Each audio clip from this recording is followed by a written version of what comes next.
Right. చదవబడిన లేఖనాలను చూసుకునే ముందు గత వారం చాలా సంతోషంగా అనిపించింది. ఇప్పుడే కాదు, వారం అంతా తలుసుకుంటూనే ఉన్నాను. ఎందుకయ్యా అంటే వర్షంలో కదలకుండా చాలా చక్కగా మీరు వాక్యానికి దేవునికి ప్రాధాన్యత ఇచ్చారు.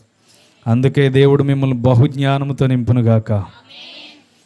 కాబట్టి మనము సంతోషంగా దేవుని ఆరాధిస్తే సంతోషంగా ఉంటాం. ఎలా దేవునిని వెతకగలిగితే అలాగే దేవుడు మనకి ఆశీర్వాదాలను ఇస్తాడు. అందుకనే మనం దేని నిమిత్తం మాట్లాడుకున్నాం? యేసయ్య రాకడ విషయంలో మనము దేవుని శక్తి చేత మనము నింపబడాలి. మన జీవితంలో ఆత్మబలం అనేది చాలా ప్రాముఖ్యమై ఉన్నది. కాబట్టి దేవుని శక్తి సామర్థ్యాన్ని మనం చూడాలంటే మనము కూడా దేవుని శక్తిని ధరించుకోవాలి. అలా ఎప్పుడైతే మనం ధరించుకోగలుగుతామో సులువుగా చిక్కులు పెట్టు పాపము నుండి మనం ఏం చేస్తామంటే తప్పించుకోగలుగుతాం. ఎవరు తప్పిస్తారంటే మనలో ఆత్మ బలం ఉంది కనుక, ఆత్మకు దేవుని శక్తి ఉంది కనుక ఆ శక్తి మనల్ని ఏం చేస్తుందంటే ఆ పాపముల నుండి మనల్ని ఏం చేస్తుందంటే బయటికి తీసుకొస్తుంది. కాబట్టి ఎందుకు మనం పాపము నుంచి బయటపడాలి అంటే దేవుని వాక్యం సెలవిస్తుంది, మనము దేవుని బిడ్డలమై ఉన్నాము గనుక కుమారులని కాక వారసులని పిలవబడుతున్నాం, వారసురాళ్ళని మనం పిలవబడుతున్నాం. గనుక ఈరోజు మనము ఏం చేయాలి అంటే దేవుని బిడ్డలమని మనం పిలవబడాలి. దేవుని చేత ఏర్పాటు కలిగిన వారమని మనకు మనముగా మన జీవితాలను సరిచేసుకోవాలి. ఎందుకు అని ఆలోచన చేస్తే ఈ రాకడ దినాలనేవి చాలా భయంకరముగా మనకి కనబడుతూ ఉన్నాయి. చూడండి, మొదటి ప్రపంచ యుద్ధంలో 1914 సంవత్సరం నుంచి 18వ సంవత్సరం వరకు యుద్ధాలు జరుగుతూనే ఉన్నాయి. దాని ముగింపు ఎప్పుడొచ్చిందయ్యా అంటే సెప్టెంబర్ నెలలో దానికి ముగింపు వచ్చింది 18వ సంవత్సరంలో. అలాగే మరలా ఎప్పుడు వచ్చిందయ్యా అంటే 39వ సంవత్సరంలో రెండో ప్రపంచ యుద్ధం జరిగి ప్రారంభించబడి మరలా ఎప్పుడు ముగించబడ్డదంటే అక్టోబర్ నెల 45వ సంవత్సరంలో ముగించబడ్డది. అంటే దీని కాల వ్యవధి 6 సంవత్సరాలు. మొదటి ప్రపంచ యుద్ధానికి 4 సంవత్సరాలు పడితే రెండో ప్రపంచ యుద్ధంలో 6 సంవత్సరాలు పట్టింది. ఇప్పుడు మనం గమనించినట్లయితే గత 2 సంవత్సరాల నుంచి ఎటు చూసినా యుద్ధాలే కనబడుతున్నాయి. ఏం జరుగుతున్నాయి? ఎటు చూసినా యుద్ధాలే జరుగుతున్నాయి. అందుకని అపోస్తలుడైన పౌలు చెప్తున్న మాట చూడండి, ఏమంటున్నాడు?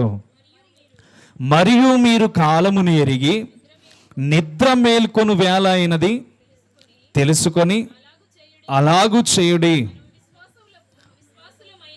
మనము విశ్వాసులమైనప్పటికంటే ఇప్పుడు రక్షణ మనకు సమీపముగా ఉన్నది. ఎప్పుడు రాస్తున్నాడు ఈ పత్రిక అంటే సుమారు యేసుక్రీస్తు చనిపోయిన 2వ శతాబ్దంలో రాస్తున్నట్లుగా మనం చూడొచ్చు.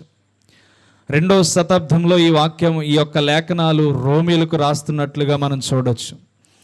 ఎందుకు ఈ వాక్యాన్ని ఈ అపోస్తలుడైన పౌలు రోమీలకు రాస్తున్నాడంటే వాళ్ళు కాలమును ఎరుగక వాళ్ళు ఇష్టానుసారమైన జీవితాన్ని గడుపుతూ వారికి నచ్చినట్లుగా క్రైస్తవుల మీద దాడి చేస్తున్న సందర్భంలో ఈ లేఖనాలు రాయడం జరిగింది. అయితే ఈ కాలంలో కూడా ఏం జరుగుతుంది అంటే మనము కాలమును గుర్తించవలసిన వారమై ఉన్నాం. అర్థమవుతుందా? కాలమును గుర్తించవలసిన వారమై ఉన్నాం. ఎవరి బిజీ షెడ్యూల్లో వారే నిలకడగా బిజీగా పనులు చేసుకుంటూ వెళ్ళిపోతున్నారు. అయితే దేవుని విషయాలను కనిపెట్టలేని పరిస్థితిలో కాలం ఈరోజు కనబడుతుంది.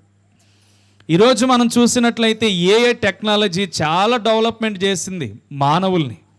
పరలోకంలో ఒక మనిషి వెళ్తున్నప్పుడు ఎలా ఉంటుంది, దేవునిని హత్తుకుంటే ఎలా ఉంటుంది, పరలోకంలో దూతలు ఎలా ఉంటారు, పరలోకంలో పరిశుద్ధులు ఎలా ఉంటారని ఈ ఏ టెక్నాలజీ ఏం చేస్తుందంటే ప్రతి దాన్ని తెలియపరుస్తుంది.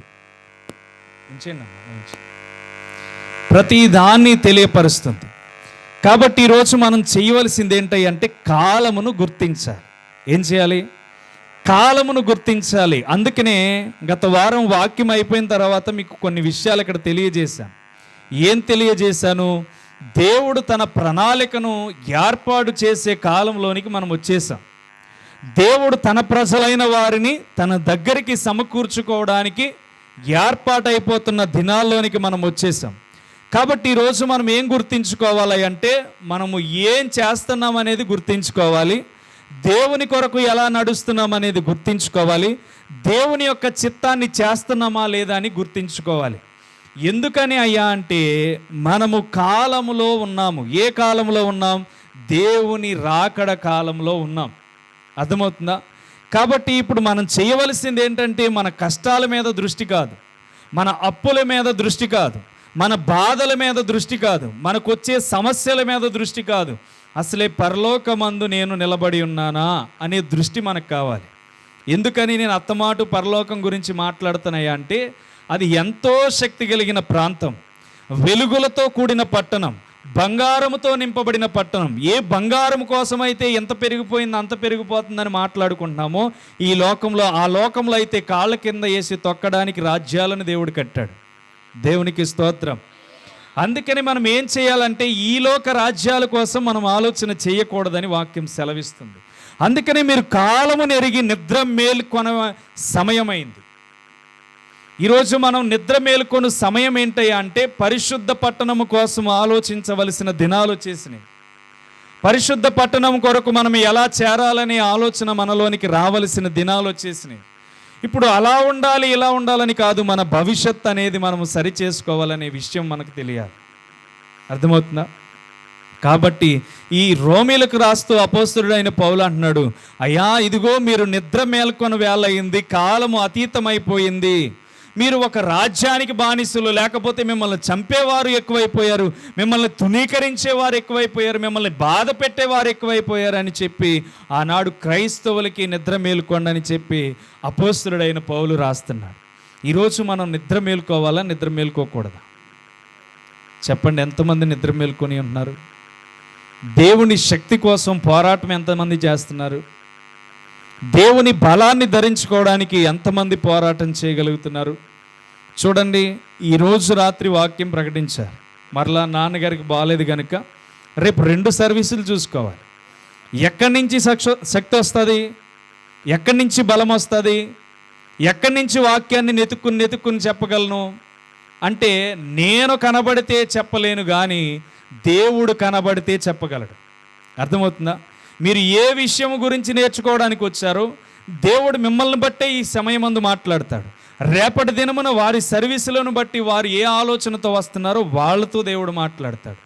నేను అనే విశేషమైన ఆలోచన ఇక్కడ ఉంటే గనక మీరు ఫలించరు, నేను ఫలించను. నేనేం చెప్తున్నానో మీకు అర్థం కాదు, మీరు ఏం వింటున్నారో మీకు అర్థం కాదు. అదే దేవుడు మాట్లాడితే మనం మేలుకోవలసిన సమయం మనకు కనబడతాడు. అందుకనే గత వారం మీరు దేవునికి ఎంత ప్రిఫరెన్స్ ఇచ్చారంటే, వర్షం పడుతున్న మీ కాన్సన్ట్రేషన్ అందరిది గమనించాను, దేవుని వాక్యం మీద మీకు దృష్టి ఉంది. అయితే దేవుడు మీకు తెలియచేస్తున్నది ఏంటంటే, మీరు నిద్ర మేల్కొనండి. అర్థమవుతుందా? మనం ఎప్పుడైతే నిద్ర మేల్కొంటామో ఇహలోక సంబంధమైనవన్నీ దూరముగా ఉండడానికి ఇష్టపడతాం. ఏవి కూడా మనల్ని అభ్యంతరపరచలేవు, ఏవి కూడా మనల్ని బాధ పెట్టలేవు, ఏవి కూడా మనల్ని గాయాలు పాలు చేయలేవు. ఏ విషయంలోనైనా దేవుడే మన విషయంలో తప్పించడానికి ద్వారాలు తెరుస్తాడు. ఏమండి, సువార్త చేస్తున్న మా కుటుంబంలో ఎందుకు జరిగింది అపాయం అని చెప్పి మేము దేవుణ్ణి దూషిస్తే ఎలా ఉంటుంది? దూషించకూడదు. మేలైనా కీడైనా మన మంచి కొరకే దేవుడు చేస్తాడు. అర్థమవుతుందా? దానిలో ఎంత మంచి ఉందో దేవునికి కృతజ్ఞతలు తెలియచేయాలి. హాస్పిటల్ నుంచి వచ్చిన వెంటనే మోకరించి దేవునికి ప్రార్థన చేశాను, నీవు చేసిన మేలుకై చాలా థ్యాంక్ యూ తండ్రి అని. ఎందుకని? ఆయన కృతజ్ఞతలు తెలియచేయాలి. ఎందుకని? దేవుడు చేసిన మేలు చాలా గొప్పది. అందులో ఏ అపాయం దాగి ఉండి దేవుడు చిన్నపాటి గాయంతో బయటికి తీసుకొచ్చాడు. అర్థమవుతుందా? అందుకని ఈరోజు మనం ఏం చేయాలి అంటే, దేవుని ఆలోచనలోనికి మనం మిళితమైపోవాలి. ఏమంటే, యేసుక్రీస్తు పరిశుద్ధాత్మను పరలోకమందు పంపబడి పరిశుద్ధాత్మ వలన గర్భము ధరించబడితే, పరిశుద్ధాత్మ శక్తిని ధరించుకొని ఈ లోకంలో అడుగు పెడితే మరలా బాప్తీసం ఎందుకు పొందుకున్నాడు చెప్పాలి. ఎందుకు పొందుకున్నాడయ్య అంటే 2 విషయాలు అక్కడ గమనించవచ్చు. మత్తయి సువార్త అనేది యూదుల కోసం రాయబడుతున్న సువార్త. ఎవరి కోసం? మత్తయి సువార్త అనేది యూదుల కోసం రాయబడుతున్న సువార్త. అయితే యేసుక్రీస్తు ఎప్పుడైతే నీళ్లలో నుంచి పైకి లేచాడో, పావురం అంటుంది ఏమొచ్చా, పరలోకం నుండి ఒక స్వరం పలుకుతున్న మాట ఏంటో తెలుసా? ఈయన నా ప్రియ కుమారుడు, ఈయన అందు నేను ఆనందించుచున్నాను. అంతటి వరకు ప్రజలకేం తెలిసే అంటే ఇతడు మరియా యేసేపుల కుమారుడు. అతడు అంతవరకు పరిశుద్ధాత్మను ధరించుకోవాలా, అంతవరకు దేవుని శక్తిని చూడాలా, అంతవరకు దేవుని పరలోక పట్టణము నుండి పంపబడి ప్రజలందరికీ తెలియపరచబడే రీతిగా ఏ కార్యమును చేయాల. అయితే ఎప్పుడు ఈయన కోసం బైబిల్ గ్రంథం లెక్కించబడింది అంటే ఎప్పుడైతే పరిశుద్ధాత్మ పావురపు ఆకారంలోనికి వచ్చి ఈయన నా ప్రియ కుమారుడు అని ఎప్పుడైతే మాట్లాడిందో ఆ కుమారుడు ఏమైపోయాడంటే అప్పటి వరకు శరీర సంబంధులైన యేసేపు మరియలకు సంబంధించిన వాడయుండి అప్పటి నుంచి పరలోకానికి సంబంధించిన వ్యక్తిగా మారిపోయాడు. దేవునికి స్తోత్రం. అర్థమవుతుందా? అంటే మనం ఆలోచన చేయాలి, మనము కూడా ఎప్పుడైతే బాప్తీసం పొందుతున్నామో, ఎప్పుడైతే మనం మారు మనసు పొందుతున్నామో, ఎప్పుడైతే దేవుని శక్తి చేత నింపబడుతున్నామో, ఈ లోక సంబంధమైన శరీరమైన తల్లిదండ్రులుగా ఉన్నా కానీ మన నిజమైన తండ్రి మాత్రం వ్యవసాయకుడై మనల్ని కాపుదల చేస్తున్నాడు. అర్థమవుతుందా? మనం ఆలోచన చేస్తే బాప్తీసం పొందనంత వరకు మన జీవితంలో ఏ సంబంధాలు ఉంటాయంటే ఇహలోక సంబంధమైనవి ఉంటాయి. ఎందుకని మన తల్లిదండ్రులు చేసిన ఆ క్రియలన్నీ మనలో దాడి చేస్తూ ఉంటాయి. వారు చేసిన పితరులు చేసిన పాపమంతా మన మీద ఏలుబడి చేస్తూ ఉంటుంది. ఎప్పుడైతే పరలోక ప్రియ తండ్రి కుమారుడిగా మనం మారిపోతామో ఇక నుంచి పాపపు దృష్టి మనకి రాదు. అర్థమవుతుందా? మన నోటికి కళ్ళం వేస్తాడు, మన నోటికి అపవిత్రమైన మాటలు రాకుండా జాగ్రత్త పరుస్తాడు, మనలో అహంకారము లేకుండా జాగ్రత్త పరుస్తాడు. యేసుక్రీస్తు ఏ స్వభావం అయితే ధరించుకుని బ్రతికాడు ఆ స్వభావాన్ని మనలోనికి తీసుకురావడానికి పరలోకమందున్న తండ్రి ద్వారాలు తెరుస్తాడు. అర్థమవుతుందా? మనలో చాలామంది ఎందుకు బాప్తీసం తీసుకున్న తర్వాత అపవిత్రమైన వాటిని యూజ్ చేస్తున్నామంటే దేవుడు మనల్ని పిలుచుకున్నాడు కానీ ఆ పిలుపును మనం వినలేకుండా ఉన్నాం. అందుకనే ఇక్కడ చెప్తున్నాడు, నిద్ర మేల్కొని వేళయింది. అర్థమవుతుందా? నిద్ర మేల్కొని వేళయింది. ఎవరి సంబంధులు మీరయ్యా అంటే పరలోక సంబంధులు, పరమ తండ్రి అయిన సంబంధులు. అందుకనే మీరు దేవుని కుమారులను పిలువబడట్లేదు కానీ దానిని బట్టి మీరు వారసులని పిలువబడుతున్నారని అపోస్తలుడైన పౌలు గలతీ సంఘానికి రాస్తున్నాడు. ఈరోజు మనం తెలుసుకోవలసిన విషయం ఏంటంటే నిద్ర మేల్కోవాలి. ఎందుకని 4 సంవత్సరాలు యుద్ధం జరిగితే 6 సంవత్సరాలు యుద్ధం జరిగితే ఇప్పుడు గత 2 సంవత్సరాల నుంచి యుద్ధమే ఎక్కడ చూసినా దాడులే కనబడుతున్నాయి.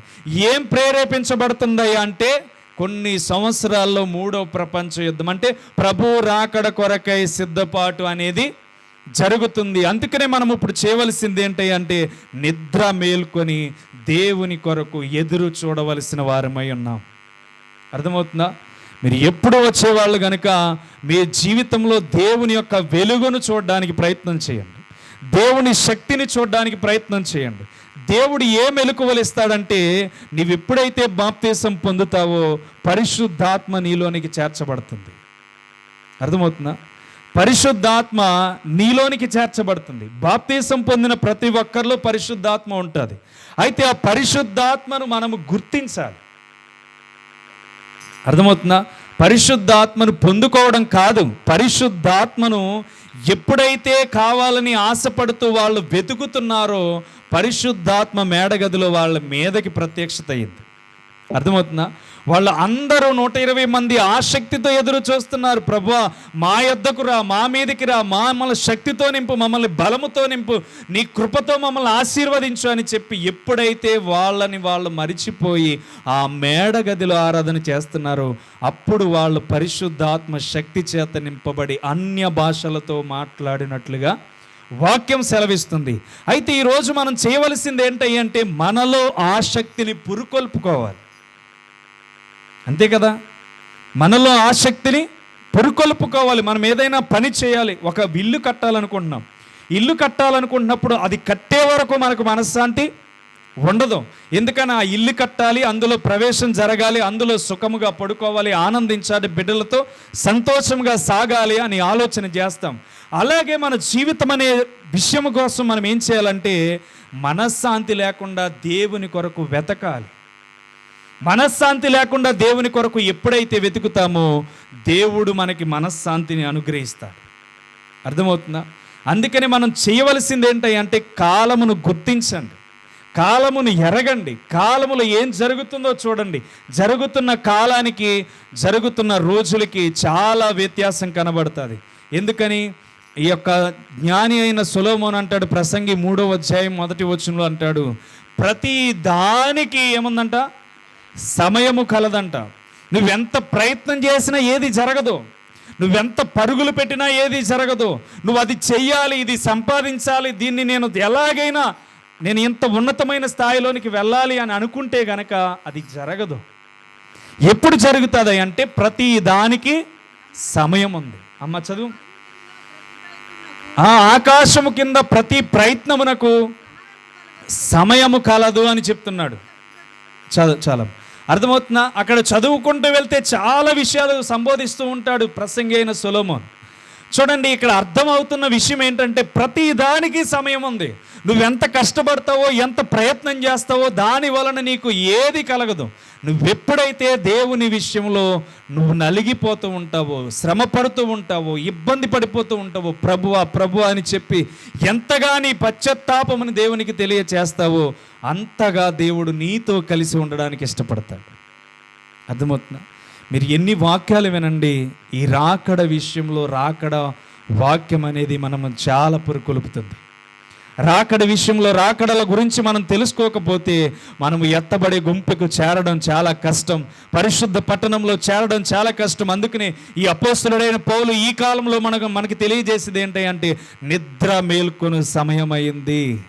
యేసుక్రీస్తు కూడా అప్పగించబడుతున్నప్పుడు ఆ మత్తయి 26లో చెప్తాడు, ఇదిగో మెలకువగా ఉండి ప్రార్థన చేయండి, మీరు శోధనలోనికి ప్రవేశించకుండానట్లు మెలకువ కలిగి ప్రార్థన చేయండి.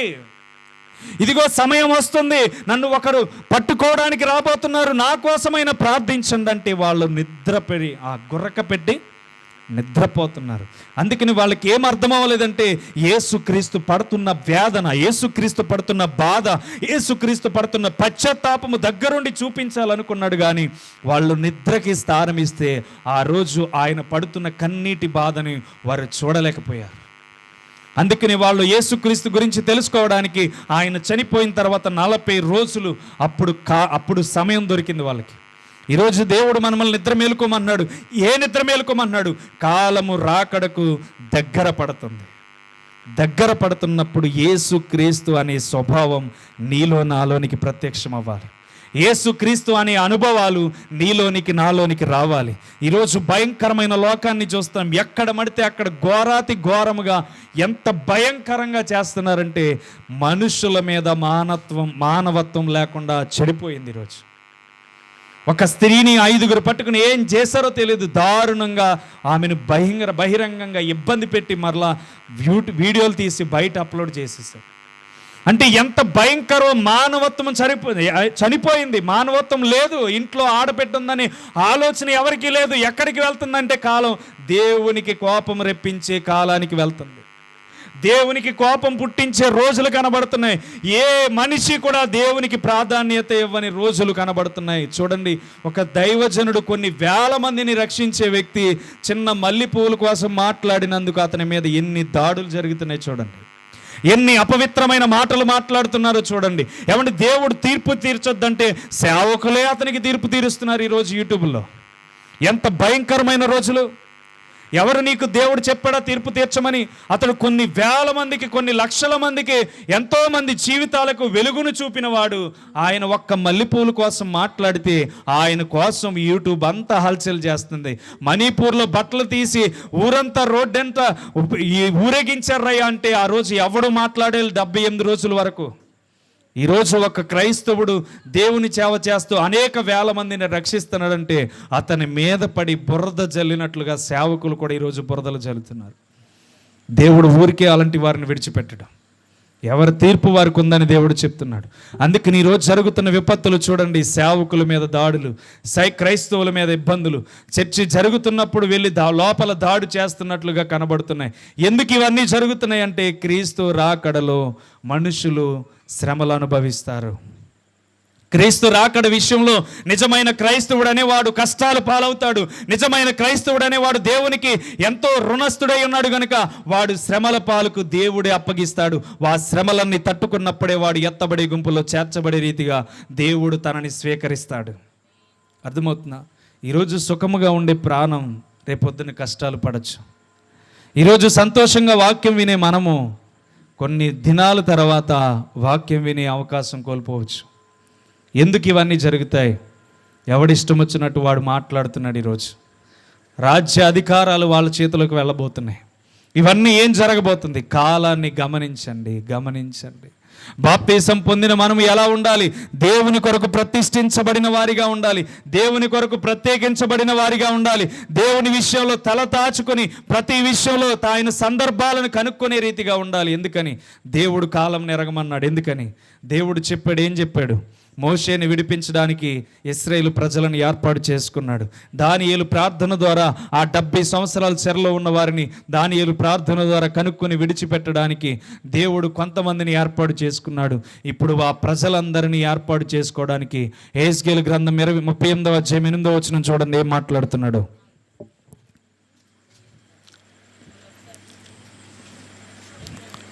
యెహెజ్కేలు గ్రంథం 38వ అధ్యాయం 8వ వచనం చూడండి.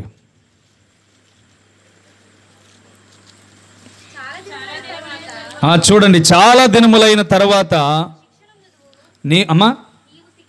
నీవు శిక్షనందుదువు, సంవత్సరముల అంతములలో నీవు ఖడ్గము నుండి తప్పించుకొని ఆయా జనములలో చెదిరిపోయి ఎడతెగక పాడుగా ఉన్న ఇశ్రాయేలీయుల మీద ఆ పర్వతముల మీద నివసించుటకై మరలా సమకూర్చబడిన జనుల యొద్దకును ఆయా జనముల నుండి రప్పించబడి నిర్భయముగా నివసించు జనులందరకును నీవు వచ్చేదవు. గాలివాన వచ్చి అమ్మ ఇక్కడ 12వ వచనం 11వ వచనం చూడండి. 39 నీవు 39:11 ఆ దినమున గోగు వారిని పాతిపెట్టుటకై సముద్రమునకు తూర్పుగా ప్రయాణస్తుల పోవు లోయలో ఇశ్రాయేలీయుల దేశము నేను ఒక స్థలము ఏర్పరచెదను. గోగును అతని సైన్యమంతటిని అక్కడ జనులను పాతిపెట్టగా ప్రయాణస్తులు పోవుటకు వీలు లేకుండా ఆ లోయకు హమన్ గోగు అను పేరు పెట్టుదును. అర్థమవుతుందా? ఇది రాకడ సమయంలో దేవుడు ఈ ప్రవచనం నెరవేర్చబోతున్నాడు. ఏం నెరవేర్చబోతున్నాడు అంటే ఈ 8వ వచనం ఈ దినాల్లో నెరవేర్చబడుతుంది. ఏమన్నాడు అక్కడ? చాలా దినములైన తర్వాత నీవు శిక్ష నొందుదువు, సంవత్సరముల అంతములో నీవు ఖడ్గమును తప్పించుకొందు అని చెప్తూ మాట్లాడుతున్నాడు. అర్థమవుతుందా? సంవత్సరముల అంతములో ఏం చేస్తాడంట? ఖడ్గము నుండి తప్పిస్తాడంట. ఖడ్గము నుండి తప్పించి ఎవరిని ఆ ఖడ్గపాలు చేస్తాడు? 39:11 తెలియజేస్తున్నాడు. ఎలా అంట? అక్కడ చూడండి, నేనొక స్థలమును ఏర్పరచెదను, గోగును అతని సైన్యం అంతటిని అక్కడ జనులను పాతిపెట్టగా ప్రయాణస్తులు పోవుటకు వీలు లేకుండా ఆ లోయకు అమన్ గోగు అని పేరు పెట్టుదును. అంటే మనిషి శవాలంట మనిషి నడిచే రీతిగా కూడా ప్రయాణం సాగలేని రీతిగా ఉంటుందంట. అర్థమవుతుందా? ఈరోజు ఈ ప్రవచనం ఏంటంటే 38:8వ వచనం ఈరోజు నెరవేర్చబడుతుంది. మీరు చదవండి, బైబిల్ చదివే కొలది దేవుడు నెరవేర్చిన కాలమే కనబడుతుంది తప్ప దేవుడు చెప్పి విడిచిపెట్టినవి ఏవి కూడా కనబడవు. ప్రతి ఒక్కటి బైబిల్లో రాయబడి ఉంది. జరగబోయే కాలం రాయబడి ఉంది, జరిగిన కాలం రాయబడి ఉంది. దేవుడు ప్రతి దానికి ఒక్కొక్క వస్తువును దాచిపెట్టాడు. ఆ వస్తువులన్నీ బయటపడ్డాయి. మ్యూజియంలో అన్నీ బయటికి రాకుండా దాచేశారు. ఇవన్నీ ఎందుకు జరుగుతున్నాయి అంటే నిజమైన దేవుడు మన దేవుడు. అందుకనే వాళ్ళు అన్నీ దాచేస్తున్నారు.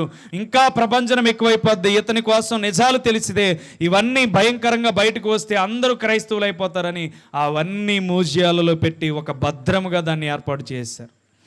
కాబట్టి ఈరోజు మనం తెలుసుకోవాల్సింది ఏంటంటే కాలమును గుర్తించాలి. దేవుడు తన బిడ్డలైన వారిని సమకూర్చుకుంటున్నాడు, తన బిడ్డలైన వారిని ఏర్పాటు చేసుకుంటున్నాడు. ఎందుకని? వీళ్ళందరూ ఒక చోటకి చేర్చబడిన తర్వాత 10 రాజ్యాలను ఏకము చేసి వీళ్ళందరి మీదకి దాడికి ఏర్పాటు చేయబోతున్నాడు. అర్థమవుతుందా? ఎలా ఏర్పాటు చేయబోతున్నాడంటే ఇలా గొడవలు, ఒక్కరి మీదకి ఒకరి యుద్ధం, వాళ్ళేమో వాళ్ళకి సహకారం, వాళ్ళకు తోడుగా ఉండే వాళ్ళు వీళ్ళకి సహకారం, అలాగా అందరూ ఏకమవబోతున్నారు. ఇశ్రాయేలీయుల్ని మాత్రం ఏకముగా విడిచిపెట్టేయబోతున్నారు. అందులో అమెరికా ఈరోజు సహాయకురాలుగా ఉంది, కానీ దేవుని హెల్పింగ్ చేస్తున్నప్పుడు అమెరికా దేశం కూడా ఇశ్రాయేలీయులకి సహాయం చేయదు. అర్థమవుతుందా? అమెరికా ఈరోజు భయపడి ఇశ్రాయేలీయులకి సహాయం చేస్తుంది. ఇశ్రాయేలీయుల గురించి తెలుసు వాళ్ళకి, దేవుడి యొక్క పద్ధతి ఏమిటో, దేవుని యొక్క కోపం ఏమిటో అమెరికాలో ఉన్న ప్రతి ఒక్కరికి దేవుని గురించి తెలుసు గనక ఇశ్రాయేలీయుల జోలికి అమెరికా వెళ్ళట్లేదు. వీళ్ళు కూడా ఏమవుతుందంటే క్రీస్తు రాకడ విషయంలో ఈయన కూడా ఒంటరిగా యుద్ధం చేస్తాడు గనక అందరూ విడిచిపెట్టేసి ఇశ్రాయేలుకు మాత్రం దేవుడు ఒక్కడే తోడుగా ఉంటాడు. దేవునికి స్తోత్రం.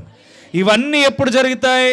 కాలం వచ్చేసింది, దగ్గర పడిపోయింది, యుద్ధాలు మన కంటిలో కనబడిపోతున్నాయి. పాపం మనోళ్ళు కూడా వీడియోలు తీస్తున్నారు. కోయిటాలో ఉన్నవాళ్ళు, ఖత్తర్లో ఉన్నవాళ్ళు కూడా, ఇదిగో మా ఇంటి మీద నుంచి అవి వెళ్తున్నాయి, ఏంటి ర్యాకెట్లు వెళ్తున్నాయి, ఇదిగో మా యొక్క ఖత్తర్లో పడ్డాయని వీడియోలో కూడా వచ్చినాయి. ఆ బాంబులు పేల్చబడి, గాల్లో పేల్చబడి కింద మా గ్రామంలో పడ్డాయని కూడా వాళ్ళు వీడియోలు పెడుతున్నారు. ఎందుకని? ఇవి అందరికీ అమ్మ స్మెల్ వస్తుందండి. అనే స్మెల్ ఎక్కడ వస్తుంది? Okay right. మనం చూసినట్లయితే అక్కడ ఏదో టైర్ కాలుస్తున్నారంటే చూడండి. ఇక్కడ మనం గమనించినట్లయితే పరిశుద్ధమైన దేవుడు మనకి తెలియజేసేది ఒకటే, మనమల్ని మేల్కోమని చెప్తున్నాడు, మనమల్ని ఆయన చిత్తానికి లోబడమని చెప్తున్నాడు, మనమల్ని ఆయన చిత్తంలో నడవమని చెప్తున్నాడు. ఈరోజు మన చిత్తానికి మనం నడిస్తే వీలు పడనే పడదు, మనం బలహీనులం అయిపోతాం. మనకు ఊరికే కోపం వస్తుంది. ఎంత సింపుల్గా కోపం వస్తుంది అంటే, ఊరికే చాలా విషయాల్లో ఊరికే కోపం వస్తుంది. ఈ కోపాలన్నీ ఎందుకు వస్తాయి అంటే మనకి హృదయంలో దేవుడు లేకపోవడం వలన. మన హృదయంలో దేవుడుంటే కోపం రాదు, మన హృదయంలో దేవుడుంటే ద్వేషము రాదు. ఇవన్నీ ఎందుకు రావాయి అంటే దేవుడు మనలో ఉన్నాడు కాబట్టి, మనము దేవుని పోలికగా మార్చబడ్డాం కాబట్టి ఏ మాత్రము గొడవలు రావు. అర్థమవుతుందా? ఇదొకటి బాగా గుర్తుపెట్టుకోండి. మీకు కోపం వచ్చినప్పుడల్లా వెళ్ళి దేవుడిని అడగండి, ప్రభువా నాకు కోపం రాకుండా కాపాడు. ఎందుకని? ఈ లోకం కొరకు కాదు మనం బ్రతికేది. ఈ లోకంలో ఏముండదు చెప్పండి? మహా అయితే వెళ్ళేటప్పుడు ఏమైనా జరిగితే 2 రోజులు 3 రోజులు మన కోసం బాధపడతారు, 6 నెలలు బాధపడతారు, సంవత్సరానికి గుర్తింపు రోజుని గుర్తు చేసుకుని అయిపోతాయి ఆటోమేటిక్గా. తర్వాత చనిపోయేవాడు చనిపోయేళ్ళే, మనకెందుకులే అని కాదు, వాడు ఎందుకు చనిపోయాడు, ఎక్కడికి వెళ్ళడానికి కనిపెట్టాలి. ధనవంతుడు అలాగే చేసుకున్నాడు. ఏం చేసాడు? వెళ్ళిపోయిన తర్వాత బాధపడ్డాడు, వెళ్ళకముందు బాధ లేదు. కానీ లాజరు మట్టికి చక్కగా ఏమున్నా లేకపోయినా పడ్డ రొట్టెలను తినైనా బ్రతుకుదాం, పరలోక రాజ్యానికి వెళ్దాం అనుకున్నాడు. ఇలాంటి దీనత్వం మనలో ఉంటే కాలమును గుర్తించే వారిగా మనం ముందుకు వెళ్ళగలుగుతాం, కాలమును గుర్తించి మన పొజిషన్ మార్చుకోగలుగుతాం. దేవుడు మనల్ని కాపాడాలని చాలా ఇష్టపడుతున్నాడు. తన సమయాన్ని వెచ్చించి మరి మన కోసం ఎదురు చూస్తున్నాడు. తన సమయాన్ని ఎంతగానో మన కొరకు ఆలస్యం చేస్తున్నాడు. కానీ మనము సంవత్సరాలు గడిచిపోతున్నాయి అనుకుంటున్నాం, కానీ మన జీవితం వృద్ధాప్యానికి వెళ్తుందని కనిపెట్టలేకపోతున్నాం. మన హృదయంలో నుంచి ఒక్కొక్క రోజు, మన జీవితంలో నుంచి ఒక్కొక్క రోజు మనం ఆలోచించవలసిన క్షణాలన్నీ మనలో నుంచి దూరం అయిపోతున్నాయని ఈరోజు గుర్తించలేకపోతున్నాం. అందుకని వాక్యం సెలవిస్తుంది, అక్కడ యూదులకు దేవుడు నేను పరలోకమందు పుట్టిన కుమారుడని చెప్పి యూదులకు తెలియజేస్తున్నాడు. ఎందుకని? చూడండి 13వ అధ్యాయం 57వ వచనం అనుకుంటా, మత్తయి సువార్త 54వ వచనం చూడండి. చదవమ్మా. అందువలన వారు ఆశ్చర్యపడి ఈ జ్ఞానమును ఈ అద్భుతములను ఇతనికి ఎక్కడి నుండి వచ్చునని, ఇతడు వడ్లవాని కుమారుడు కాడా, వీని తల్లి పేరు మరియా కాదా, యాకోబు, యేసేపు, సీమోను, యోదాను వారు ఇతని సహోదరులు కారా, ఇతని సహోదరులందరూ మనతోనే ఉన్నారు కారా, ఇతనికి ఈ కార్యములన్నీ ఎక్కడి నుండి వచ్చినని చెప్పుకొని ఆయన విషయమై అభ్యంతరపడిరి. చాలమ్మా, ఇక్కడ చూసారా, ఒక మనిషి మన మధ్యన పెరిగాడు, ఒక మనిషి మనతో నడిచాడు, ఒక మనిషి ఏసేపు మరియా యోధా ఏసేపు అన్నదమ్ములు వీళ్ళు ఒక సహోదరులు కారా? ఇతనికి ఇంత పరిత్యాగ జ్ఞానం ఎక్కడి నుంచి వచ్చింది, ఇతనికి లోతైన జ్ఞానం ఎక్కడి నుంచి వచ్చింది అని చెప్పి అడుగుతున్నారు. ఎందుకని? దేవుడు ఇంతకుముందు వాళ్ళతో కలిసి తిరిగాడు, దేవుడు ఇంతకుముందు వాళ్ళ మధ్యన పెరిగాడు. అతని వడ్లవాని కుమారుడు అని చెప్తున్న మాట అంటే అతను చెక్కల పని చేస్తూ చక్కగా వడ్రింగ్ పని చేస్తూ ముందుకు వెళ్ళాడు. వెళ్ళిన వ్యక్తికి ఇంత జ్ఞానం ఎక్కడి నుంచి వచ్చిందంటే ఎప్పుడైతే పరిశుద్ధాత్మ తనలోనికి వచ్చిందో పరలోకం నుండి, అప్పుడు తన విషయం ఆశ్చర్యకరంగా మార్చబడ్డాది, తన మాట తీరు మార్చబడ్డాది, తన బిహేవియర్ మార్చబడ్డాది, తన ఆలోచన మార్చబడ్డాది. ఎక్కడికి వెళ్ళినా ఒంటరిగానే ఉండడం ప్రారంభించాడు.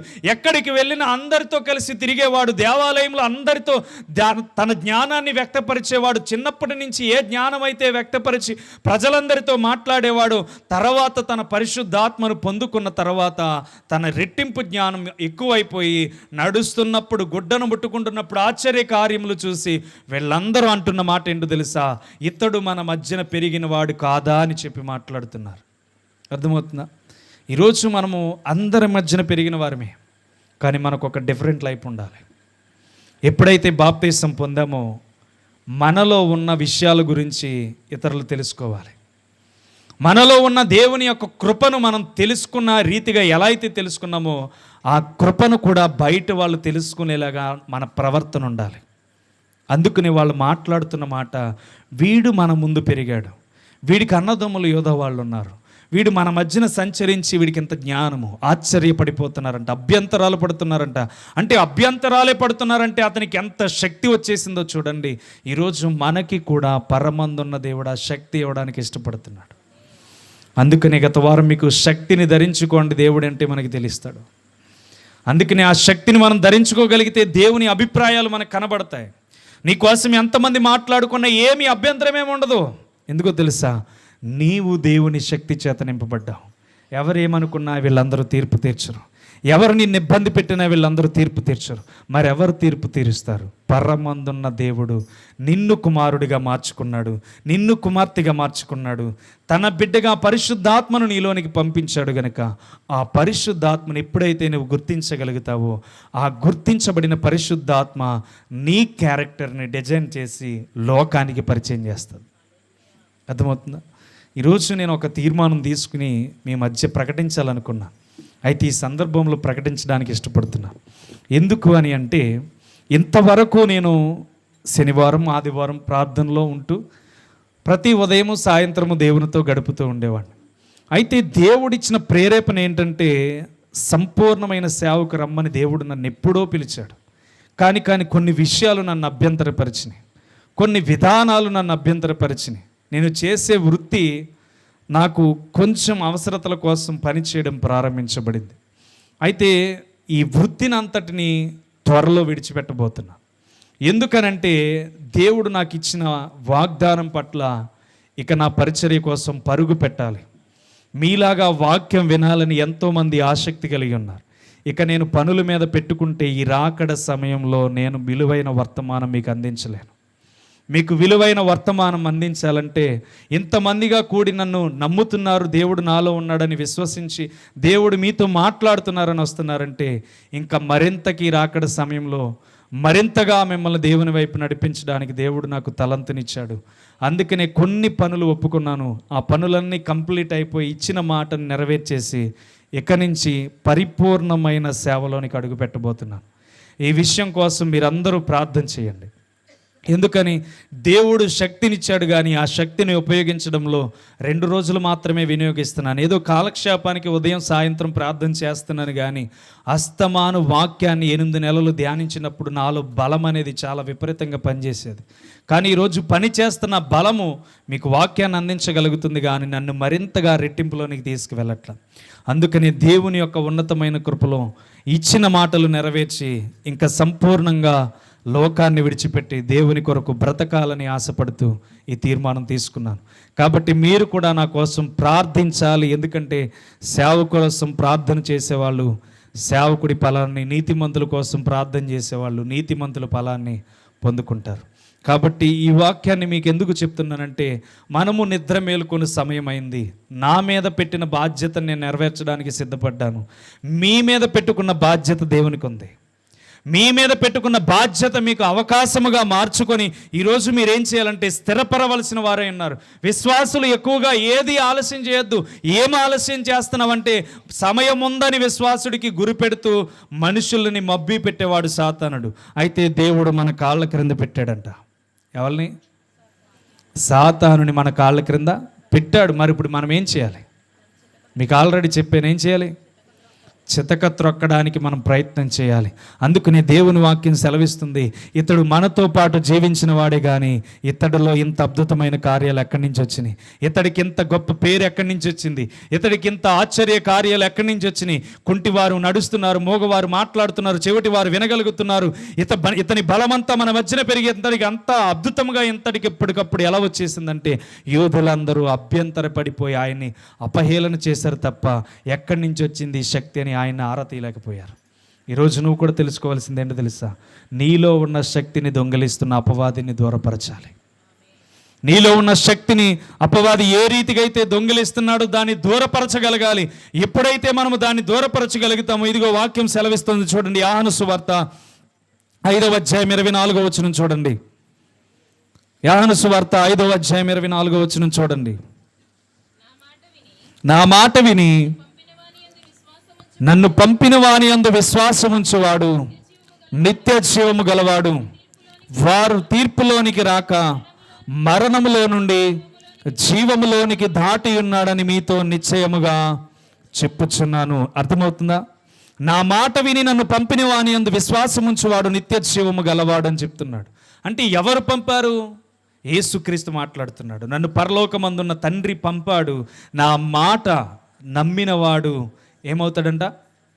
విశ్వాసములో నుండి తీర్పులోనికి వెళ్లకుండా మరణంలో నుండి జీవములోనికి దాటి ఉన్నాడు. ఇప్పుడు మనం దాటేసామా, దాటబోతున్నామా? చెప్పాలి. దాటేసామా, దాటబోతున్నామా?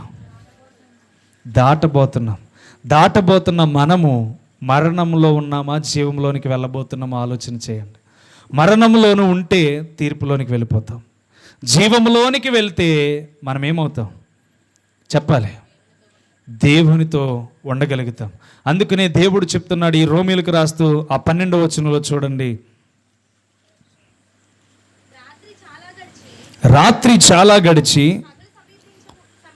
పగలు సమీపముగా ఉన్నది గనుక మనము అంధకార క్రియలను విసర్జించి తేజ సంబంధమైన యుద్ధోపకరణములను ధరించుకుందాము. అర్థమవుతుందా? ఇప్పుడు మనం ఏం చేయాలంట? రాత్రి చాలా గడిచి పగలు సమీపముగా ఉన్నది. రాత్రి అంటే చీకటి, పగలంటే వెలుగు. అందుకని ప్రకటన గ్రంథం 22వ అధ్యాయం 5వ వచనం చూస్తే మనకు అర్థమైపోద్ది ఏమవుతుందో.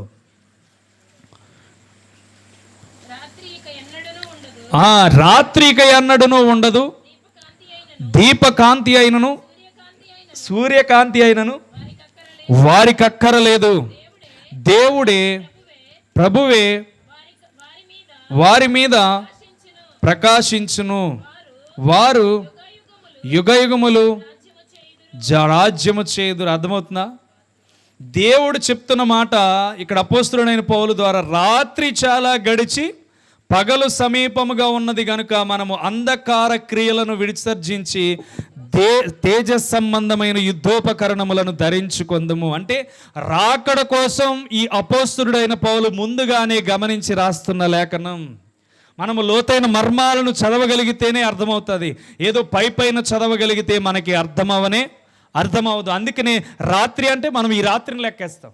కానీ అపోస్తలుడైన పౌలు తన జ్ఞానము పరలోక సంబంధమైనది గనుక రాత్రి అంటే ఈ చీకటి గల లోకము ముగించబడుతుంది, వెలుగుకి మనము దగ్గర కాబోతున్నామని చెలవిస్తున్నాడు. అందుకని మీ దేనిని విసర్జించాలంట? అంధకార క్రియలను విసర్జించండి అని చెప్తున్నాడు. అంటే మనము దేవుని యొక్క పట్టణాన్ని చూడాలంటే ఈ లోక సంబంధమైన వాటినన్నిటిని ఏం చేయాలి? విసర్జించాలి. మొట్టమొదట నీ క్యారెక్టర్ని డిజైన్ చేసుకోవాలి. ఎలా డిజైన్ చేసుకోవాలంటే నువ్వు వెలుగుతో నింపబడాలని చెప్తున్నాడు.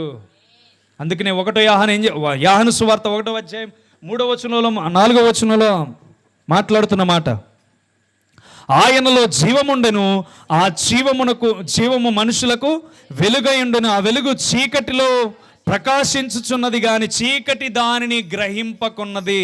అంటే దేవుడు నీలో వెలుగు ఉంచాడు కానీ నీ చీకటి దానిని మూసేస్తుంది. ఈ వెలుగునే మూసేస్తుందంటే నీలో భయంకరమైన చీకటి ఎంత ఉందో ఆలోచన చేయి. ఈరోజు అపోస్తలుడైన పౌలు ఈ 2వ వచనంలో మనకు మాట్లాడుతున్న మాట, రాత్రి చాలా గడిచి పగలు సమీపించబోతుంది.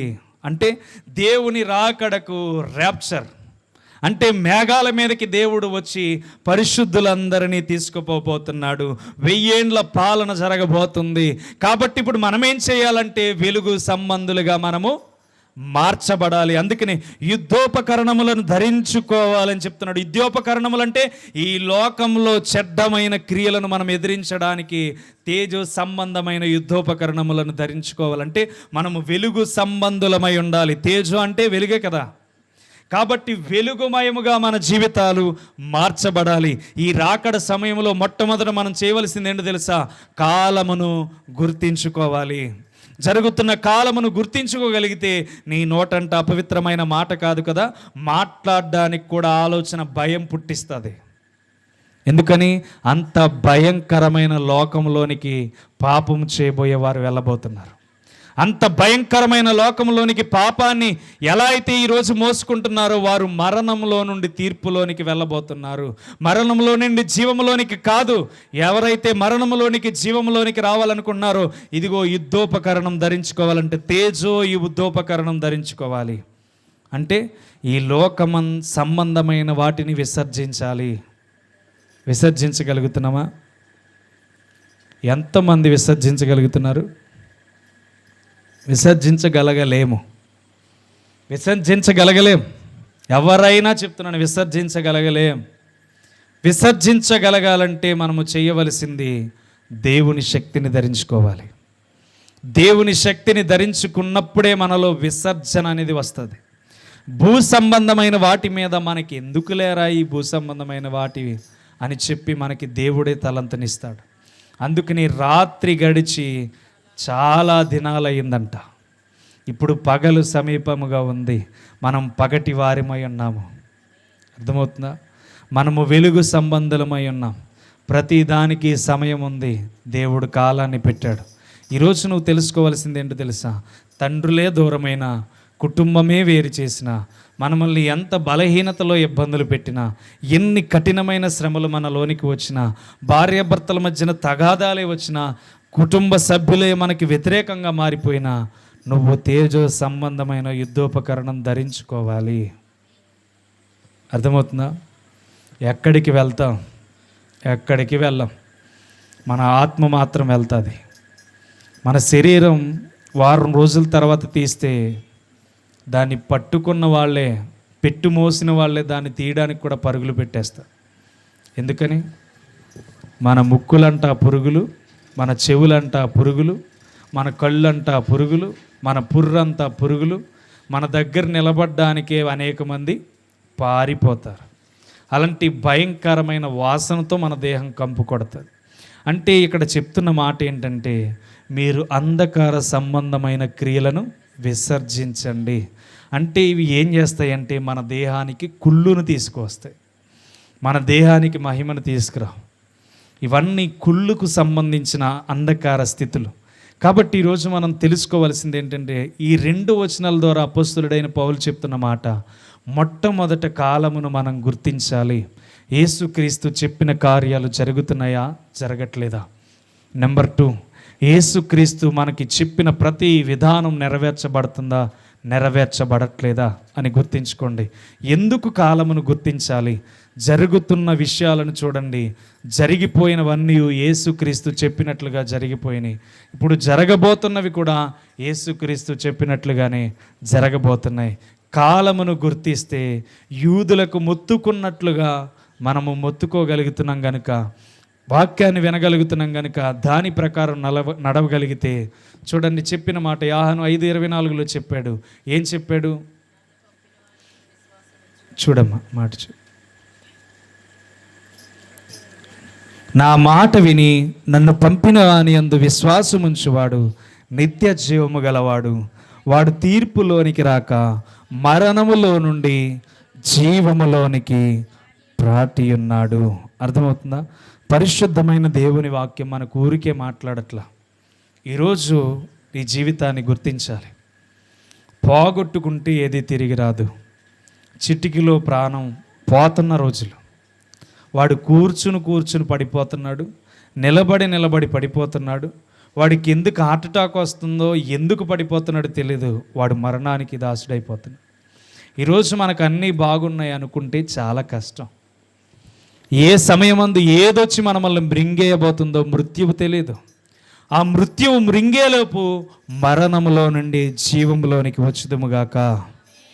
అర్థమవుతుందా? మనం రావాలి, కష్టపడదాం. మన శరీరం ఇబ్బంది పెట్టినా కష్టపడండి. మన శరీరం గాయపరిచినా కష్టపడండి. మన శరీరం ఎన్ని ఇబ్బందులకరమైన పరిస్థితులు తీసుకువచ్చినా కష్టపడండి, కట్టుకోండి. ఎంత నోరు కట్టుకోగలిగితే, ఎంత చూపు కట్టుకోగలిగితే, ఈ రెండు మన జీవితాన్ని కంట్రోల్ చేయగలుగుతాయి. మన చూపుని మన యొక్క నోటిని కంట్రోల్ చేసుకోగలిగితే మన దేహం అంతయు చాలా ఆశ్చర్యకరంగా మార్చబడుతుంది. ఆ 6వ అధ్యాయం చూస్తే మత్తయి సువార్తలో వెంటనే కొన్ని విషయాలను వెంటనే తెలియజేస్తాడు. మొదటేమో ధనము గురించి మాట్లాడతాడు, మరలా పరలోక ధనం గురించి మాట్లాడతాడు, మరలా కంటి గురించి మాట్లాడతాడు, మరలా దేహము గురించి మాట్లాడతాడు. వెంటనే సందర్భాలు చూపిస్తాడు. నేను పక్షులను పోషిస్తాను, మిమ్మల్ని కూడా పోషిస్తానని చెప్పి వెంటనే చాలా సందర్భాలు ఆ 6వ అధ్యాయంలో మాట్లాడుతూ తెలియచేస్తున్నాడు. ఎందుకు తెలియచేస్తున్నాడు? ఈ లోక సంబంధమైనవి మనల్ని నాశనంలోనికి తీసుకువెళ్తాయి.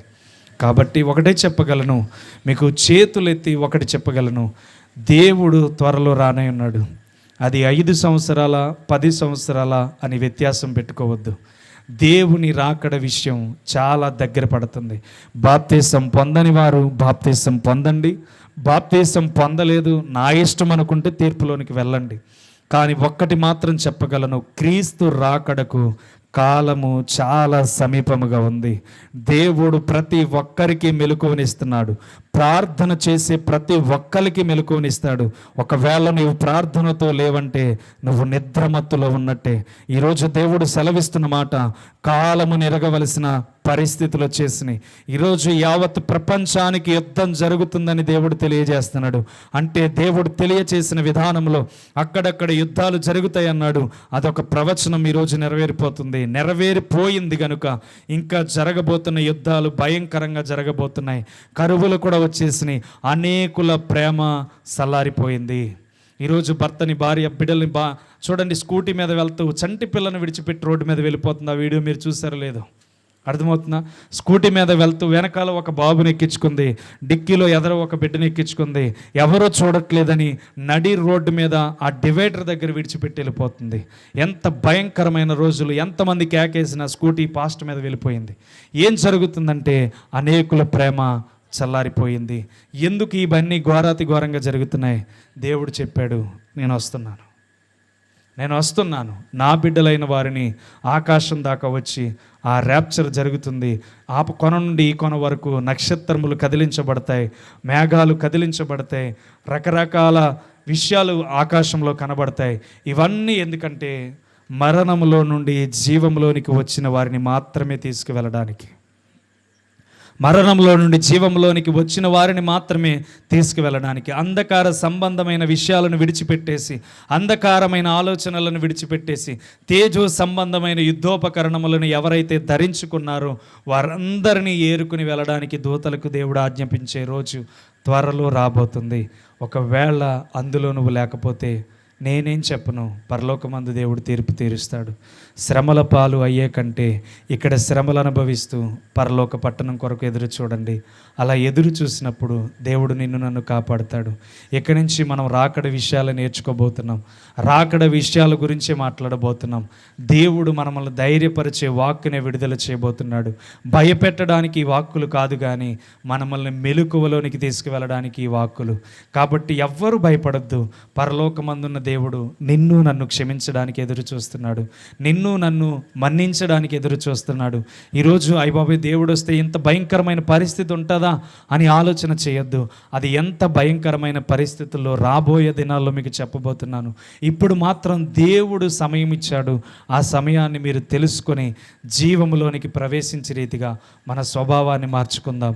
ఈ లోకంలో ఎన్ని ఉన్నా మనలో కంపు కొట్టిస్తాయి తప్ప పరలోకమందున్న ఆలోచన మనలోనికి సువాసన తీసుకువస్తుంది. ఈ సువాసన మనలో ఉండాలంటే మనం ఏం చేయాలి? మరణంలో నుండి జీవంలోనికి రావాలి. ఈరోజు 2 విషయాలు దేవుడు చెప్తున్నాడు. ఒకటి, కాలమును గుర్తించండి. రెండవది, చీకటి అయిపోయింది, వెలుగు రాబోతుంది. ఆ వెలుగు ఎవరిదంటే యేసుక్రీస్తుది మాత్రమే. ఆయన సింహాసనము నుండి తేజో సంబంధమైన వెలుగు రాబోతుంది. ఆ వెలుగు ఎన్నటికీ కూడా చీకటిని దగ్గరికి చేరనివ్వదు. ఈరోజు మీలో వెలుగున్నది, కానీ చీకటి మూసేస్తే ఆ చీకటి నుంచి బయటికి రావడానికి త్వరపడండి. మీకు ఎందుకు అస్తమాను నోరు కట్టుకోండి, లేకపోతే చూపు కట్టుకోండి అని ఎందుకు మాట్లాడతానంటే ఈ 2 విషయాల్లోనే దేహం అంతా ముడిపడి ఉంది. అర్థమవుతుందా? ఈ 2 విషయాల్లోనే మన దేహం అంతా ముడిపడి ఉంది. ఏ విషయంలో మీరు వాక్యానికి చోటిస్తున్నారో నాకు తెలియదు, కానీ దేవునికి వాక్యానికి చోటిచ్చే మీరు దేవుని గుంపులో చేర్చబడాలి, దేవుని రాకడలో ఎత్తబడాలి. అలా ఎత్తబడాలంటే దేవుడు నిన్ను నన్ను తన రూపంలో మార్చుకొని తీర్చిదిద్దునుగాక. ప్రార్థన చేద్దాం. ప్రతి ఒక్కరూ తలలు వంచండి. ప్రతి ఒక్కరూ తలలు వంచి, ప్రవచన నెరవేర్పు కాలములు జరుగుతున్నాయి. ఇక నుంచి రాకడ విషయాలే మనం తెలుసుకోబోతున్నాం. రాకడ విషయముల కోసమే మనం మాట్లాడుకోబోతున్నాం. ఈరోజు జరుగుతున్న విపత్తుల కోసం, కాల నిర్మాణాలు, అన్ని విషయముల కోసం మనం మాట్లాడుకోబోతున్నాం. ఈరోజు నీ జీవితం ఎలా ఉంది? కాలమును గుర్తించండి. దేవుడి రాత్రి కాలమును గుర్తించమని మాట్లాడుతున్నాడు. ఎందుకు ఈ ఆరాటం? ఎందుకు ఈ ప్రయత్నం? నువ్వు ఏమాత్రం ఈ లోకంలో విడువబడకూడదని, ఏమాత్రం ఈ లోకంలో నువ్వు చేజారిపోకూడదని దేవుడు నీకు నాకు తెలియచేస్తున్నాడు. ఈ రాకడ సమయంలో దేవుడు నువ్వెంత ఘోర పాపివైనా క్షమించడానికి ఇష్టపడుతున్నాడు. నువ్వెంత అపవిత్రమైన నోరు కలిగిన దానివైనా దేవుడు క్షమించడానికి ఇష్టపడుతున్నాడు. ఎంత అపవిత్రమైన చూపులు గలదానివైనా, గలవాడివైనా దేవుడు నిన్ను క్షమించడానికి ఇష్టపడుతున్నాడు. నా దేవుడు నిన్ను నన్ను క్షమించేవాడే. ఆయన కృపలో నిన్ను నన్ను దాచుకునేవాడే. ఆయన కృపలో మనల్ని తీర్చిదిద్దేవాడే. ఈరోజు మనం ఆలోచన చేయొచ్చు. పరలోకమందుండి మేఘారుడై దేవుడు రాబోతున్నాడు. మేఘారుడై రాబోతున్న దేవుడు పరిశుద్ధులను మాత్రమే తీసుకువెళ్ళబోతున్నాడు. ఒకవేళ నీ జీవితంలో పరిశుద్ధత అనేది ఉందా? పరిశుద్ధాత్మ శక్తి నీలో ఉంది, కనిపెట్టగలుగుతున్నావా? నీలో వెలుగు ఉంది, కానీ ఆ చీకటి నిన్ను కప్పేస్తుందేమో. ఒకసారి నువ్వు నేర్చుకోవలసింది, నీకు మాత్రమే అన్నీ తెలుసు, నీకు మాత్రమే అన్ని విధాలు ఎరిగిన వారు. నేను నీకు వివరిస్తున్నాను కేవలం అంతే. కానీ నీ స్థితిని మార్చుకోవలసింది నువ్వే. నీ స్థితిని సరిచేసుకోవలసింది నువ్వే. నీ భార్య విషయంలో సరిచేసుకోవాలా? నీ భర్త విషయంలో సరిచేసుకోవాలా? నీ బిడ్డల విషయంలో సరిచేసుకోవాలా? ఏ విషయంలో నీవు సరిచేసుకోవాలనుకుంటున్నావో దేవుణ్ణి అడుగు. దేవా, నాతో మాట్లాడు ప్రభువా. నేను ఎత్తబడే గుంపులో ఉన్నానా ప్రభువా? నేను ఎత్తబడే గుంపులో చేర్చబడ్డానా ప్రభువా? మరణములో నుండి నేను జీవంలోనికి ప్రవేశించానా ప్రభువా? మరణంలో నుండి జీవంలోనికి నేను వచ్చానా ప్రభువా? అయ్యా, నేను మరణంలో నుండి జీవంలోనికి రాకపోతే నేను తీర్పులోనికి వస్తాను ప్రభువా. నాకు అలాంటి పరిస్థితి వద్దు. అడగాలి. అడగకుండా అమ్మైనా అన్నం పెట్టదని తెలియచేస్తున్నా. సందర్భం కనబడుతుంది. ఈరోజు నువ్వు దేవుణ్ణి అడగాలిగా, ప్రభు నేను జీవంలోనికి రావాలనుకుంటున్నాను, నన్ను బలపరుస్తున్నావు కానీ పడిపోతున్నాను, నీ జీవంలోనికి ప్రయత్నం చేస్తున్నాను ప్రభువా, నేను రాలేకపోతున్నాను ఏంటి ప్రభువా, నేను ఎందుకు చీకటికి చోటిస్తున్నాను ప్రభువా. ఎప్పుడైనా కన్నీటితో దేవుణ్ణి అడిగావా, నాతో మాట్లాడు ప్రభువా అని? నేను కేవలం నీకు సువార్త వినిపించేవాడిగా ఉన్నాను, నీ పట్ల బాధ్యత కలిగిన వాడిగా ఉన్నాను, కానీ రాకడలో ఎత్తవలసిన గుంపులో చేర్చబడాలంటే అది దేవుడే కారణం. దేవుడే కారణమై ఉండాలంటే ఈరోజు నీ బాగును మరణంలో నుండి జీవంలోనికి తీసుకువెళ్ళాలి. దేవుడు నిన్ను బలపరిచే మాటలే చెప్పాడు, నిన్ను ఓడిపోవాలని చెప్పలేదు. నిన్ను కాలాన్ని గుర్తించమన్నాడు. నిన్ను కాలాన్ని గుర్తించి నువ్వు ఎత్తబడే గుంపులో ఉన్నావా, విడవబడే గుంపులో ఉన్నావా అని దేవుడు అడుగుతున్నాడు. చీకటి గడిచి వెలుగులోనికి మనం వెళ్ళబోతున్నాం. అంధకార సంబంధమైన వాటిని విసర్జించండి. ఎంతకాలం వాటిని మీరు మనసులో దాచుకుంటారు? అంధకార సంబంధమైన వాటిని మీరు విడిచిపెట్టండి. అవి నీ దేహమునకు కుళ్ళు తీసుకువస్తాయి, అవి దేహమునకు అవమానాలు తీసుకువస్తాయి, అవి నీ దేహమునకు అపవిత్రతను తీసుకువస్తాయి, అవి నీ దేహాన్ని నరకములోనికి నెట్టేలా చేస్తాయి. ఈరోజు నీకు దేవుడు చెప్తున్నాడు, ఈ అంధకార సంబంధమైనవి ఉంచుకొని భోగేచ్ఛలతో ఇష్టపడి నడుస్తున్నావు కదా, భోగేచ్ఛలతో నడుస్తున్నావు కదా, నీకు నచ్చినట్లుగా బ్రతుకుచున్నావు కదా, నా దగ్గరికి వచ్చినప్పుడు నీకు తీర్పు ఉంటుంది, జాగ్రత్త. ఈరోజు నీకు అవకాశం ఇస్తున్నాను, మరణంలో నుండి జీవంలోనికి వస్తావా? ఈరోజు మరణంలో నుండి జీవంలోనికి రాగలుగుతావా? నీవు కాలమును గుర్తించకపోతే నీకు లాభం ఏమిటి? ఈరోజు చీకటి నీలో ఉంచుకుని వెలుగును కప్పేస్తే ఎలాగా? నీలో ఉన్న వెలుగును బయటికి తీయాలని దేవుడు చెప్తున్నాడు, నీలో ఉన్న చీకటిని దూరపరుచుకోమని దేవుడు చెప్తున్నాడు. రాకడ గుంపులో నువ్వు ఉండాలని దేవుడు బ్రతిమాలుకుంటున్నాడు. రాకడ గుంపులో నీ యొక్క ఎత్తబడే గుంపులో నువ్వు ఉండాలని దేవుడు ఇష్టపడుతున్నాడు. అయ్యో, దేవదూతలు పోగేస్తున్నప్పుడు నన్ను తీసుకువెళ్ళవంటే నీకు లాభం ఏమిటి? దేవదూతలే నిన్ను తీసుకువెళ్ళేలాగా నువ్వు కాలర్ ఎగరేసుకున్నట్టు ఉండాలి. ఇదిగో నీవు తల ఎత్తుకున్న రీతిగా ఉండాలి. నువ్వు బలహీనుడవు కాదు, బలహీనురాలువు కాదు. నిన్ను బలహీనపరిచేది అపవాది ఆలోచనలు, చీకటి సంబంధమైన ఆలోచనలు. ఈరోజు నువ్వు దాన్ని గుర్తించాలని దేవుడు చెప్తున్నాడు. ఈరోజు నువ్వు తెలుసుకోవాలని దేవుడు చెప్తున్నాడు. ఈరోజు దేవుడు గుర్తించాలని తెలియజేస్తున్నాడు.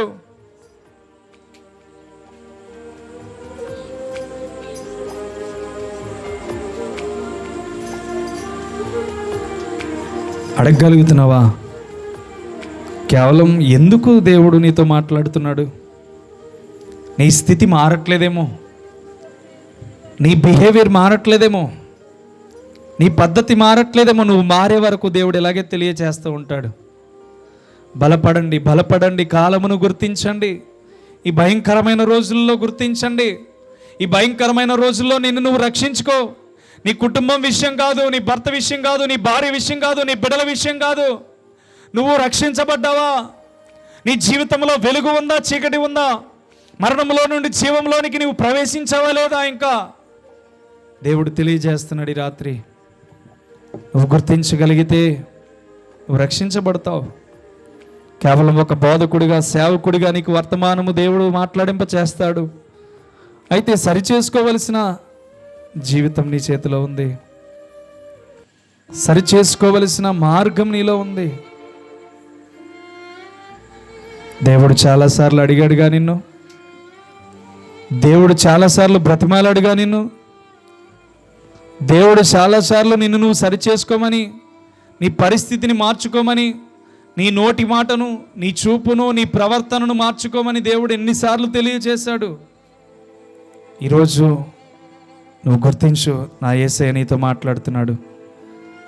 రాకడ సమయాలు దగ్గర పడిపోయి నీ కుమార్తె, కుమారుడా, ఈ లోకంలో ఉన్న భోగేచ్ఛలను విడిచిపెట్టగలిగితే, ఈ లోకంలో ఉన్న అంధకార సంబంధమైన వాటిని విడిచిపెట్టగలిగితే ఇక నీ జీవితం మెరుగుపరచబడుతుంది, ఇక నీ జీవితం ఆశీర్వదించబడుతుంది, ఇక నీ జీవితం మరణంలో నుండి జీవంలోనికి ప్రవేశిస్తుంది. ఆయన మాట విని ఆయన పంపిన వాని ప్రకారం విశ్వాసం ఉంచువాడు మరణంలో నుంచి జీవంలోనికి వెళ్తాడని దేవుడు చెప్తున్నాడు. ఈ రాత్రి నీ ఎదుట గమ్యం ఉంది, ప్రార్థించాలనే శక్తి ఉంది, వాక్యం చదవాలనే చూపు ఉంది, నీలో అంతరంద్రియములు అనుక్షణము ప్రార్థన చేయని నిన్ను ప్రేరేపిస్తున్నాయి. కానీ బలహీనత చీకటి నిన్ను వెనక్కి లాగుతుంది. చీకటి నిన్ను అభ్యంతరపరుస్తుంది. వాళ్ళేమనుకుంటారో వీళ్ళేమనుకుంటారో ప్రార్థన చేస్తే అని నీలో ఎంతో అభ్యంతరాలు పుట్టిస్తున్నాడు సాతానుడు. చీకటి ద్వారా నీ వెలుగును ఆపేస్తున్నాడు. ఒకటే గుర్తించుకో, ఎవరు అడ్డొచ్చినా, ఎవరు నీకు ఎదురుగా వచ్చినా ప్రార్థించు. అడ్డుగా ఉండేది సాతానుడు క్రియలే. వాటిని తొలగించుకొని నీవు దేవునితో మాట్లాడు. దేవుడు నిన్ను బ్రతిమాలుకుంటున్న రాత్రి దేవుడు నీ యందు కాలాన్ని గుర్తించమని చెప్తున్న రాత్రి కాలాన్ని గుర్తించండి. చీకటి సమీపం అయిపోయి వెలుగు సంబంధమైన సమయం దగ్గరకు వచ్చేసింది. అందుకని ఆయన ఆరాధించేవారిగా ఉండాలి, ఆయన స్తుతించేవారిగా ఉండాలి, ఆయన్ని గణపరిచేవారిగా మనం ఉండాలి. ఈరోజు ఒక్క నిమిషంలో మన జీవితం ఎలా ఉందో ఆలోచన చేసి మీరు ప్రార్థన చేసుకోండి.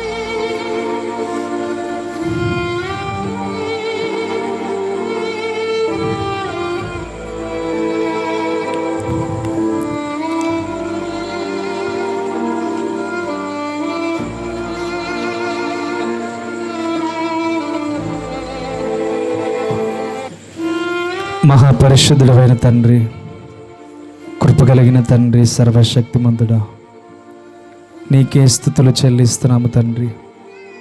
దేవా, నీ బిడ్డలైన వారిని కాపాడండి ప్రభువా.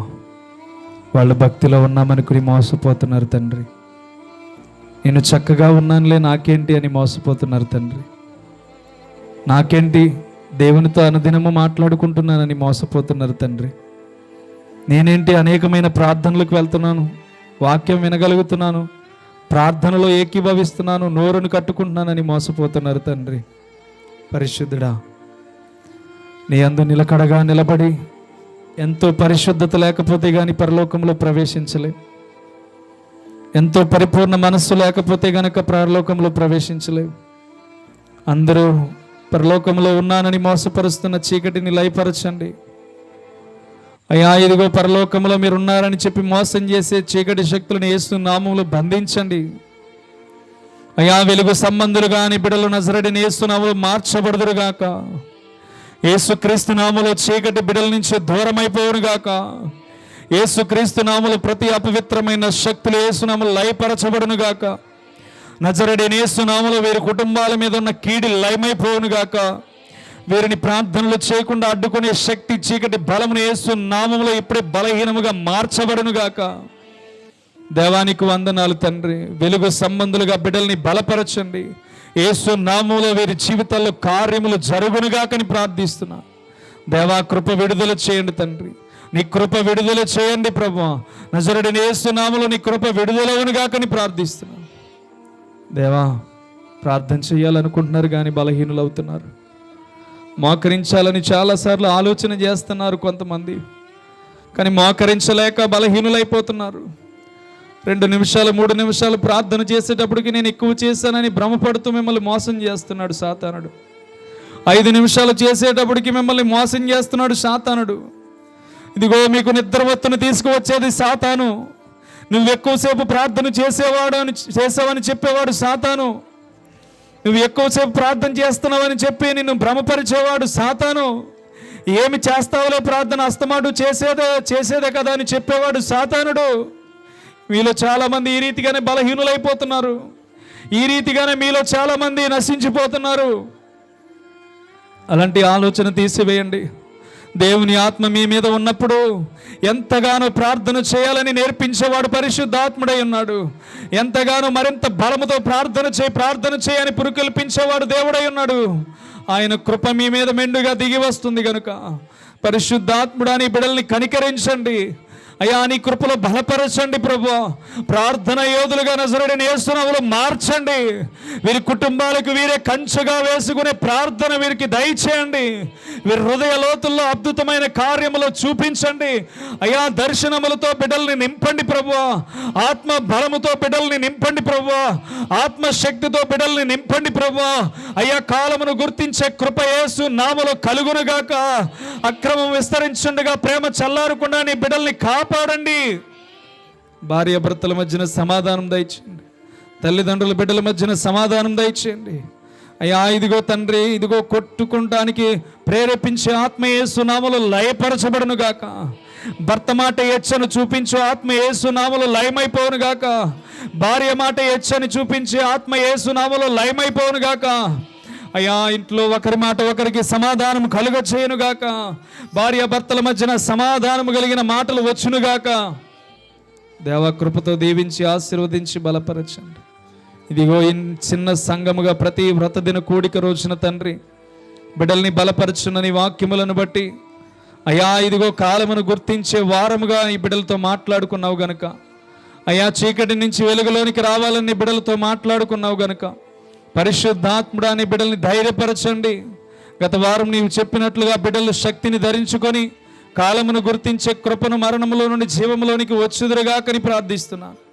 నీవే దీవించి ఆశీర్వదించి ఇక్కడ చేరి ఉన్న ప్రతి కుటుంబాన్ని, నీ దీన కుటుంబాన్ని ప్రభ నీవు దీవించి ఆశీర్వదించి బలపరిచి ఈ వారం అంతట్లోను ఈ నెలంతట్లోనూ మమ్మల్ని భద్రపరిచినందుకు నీకు కృతజ్ఞతాస్తుతులు చెల్లించుకుంటూ పరిశుద్ధాత్మ కలిగిన నామంలో వచ్చే నెలలో అడుగు పెడుతున్న మా జీవితాలకు వెలుగును, నీ పరిపూర్ణమైన మనస్సును మాకు అనుగ్రహించి పరిశుద్ధాత్ముడు ఎక్కడి నుంచి ఎత్తబడే గుంపులో మమ్మల్ని చేర్చుకునే విధముగా మా ప్రవర్తన సరిచేసుకోవడానికి మేలు చేయమని పరిశుద్ధాత్మ నామములు అడిగి వేడుకొని నీ నామానికి మహిమ చెల్లిస్తున్నాము తండ్రి.